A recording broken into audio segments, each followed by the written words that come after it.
ناظرین، سابق امریکی صدر ڈونلڈ ٹرمپ کو خفیہ دستاویزات کے غلط استعمال کے الزام میں مختصر گرفتاری کے بعد رہا کر دیا گیا۔ امریکی میڈیا کے مطابق ڈونلڈ ٹرمپ کو میامی میں فیڈرل کورٹ ہاؤس میں خفیہ دستاویزات کیس میں پیشی کے موقع پر حراست میں لے لیا گیا تھا اور ان کے فنگر پرنٹس لیے گئے، جبکہ اس موقع پر ان کے مشیر اور قریبی ساتھی والٹ نوٹا کو بھی حراست میں لے لیا گیا تھا۔ نوٹا پر ٹرمپ کو دستاویزات چھپانے میں مدد کرنے کے حوالے سے 6 الزامات عائد کیے گئے۔ ان پر تفتیش کاروں کو غلط معلومات دینے کا بھی الزام ہے۔ عدالت جانے سے قبل ٹرمپ نے سوشل میڈیا پر جاری اپنے پیغام میں لکھا کہ آج ہمارے ملک کی تاریخ کا المناک دن ہے، ہماری قوم تنزلی کی طرف سفر کر رہی ہے، جبکہ ان کے ترجمان کا کہنا تھا کہ یہ امریکہ کی تاریخ میں اہم موڑ ہے۔ سابق صدر کی عدالت میں پیشی کے وقت ان کے حامیوں کی خاصی تعداد عدالت کے باہر موجود تھی، جنہوں نے ہاتھوں میں امریکی جھنڈے اور ٹرمپ کی حمایت میں پمفلیٹس اٹھا رکھے تھے۔ 47 منٹ کی عدالتی کارروائی کے بعد سابق صدر کو بغیر شرائط یا سفری پابندیوں کے عدالت سے جانے کی اجازت دی گئی، تاہم مجسٹریٹ نے فیصلہ دیا کہ انہیں کیس میں ممکنہ گواہوں کے ساتھ بات چیت کرنے کی اجازت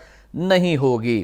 ٹرمپ نے بارہا اپنی بے گناہی کا دعویٰ کیا ہے اور ڈیموکریٹک صدر جو بائیڈن کی انتظامیہ پر انہیں نشانہ بنانے کا الزام لگایا گیا ہے۔ انہوں نے گزشتہ روز خصوصی وکیل جیک سمتھ کو، جو سرکردہ تفتیش کار ہے، انہیں سوشل میڈیا پر ٹرمپ سے نفرت کرنے والا بھی قرار دیا۔ عدالت سے رہائی کے بعد ٹرمپ واپس بیڈ منسٹر، نیو جرسی اپنے گولف کورس کے لیے روانہ ہوئے اور راستے میں انہوں نے میامی کی ورسائی کی مشہور کیوبا بیکری میں رک کر حامیوں سے ملاقات کی اور ان کے ساتھ تصاویر بنوائیں۔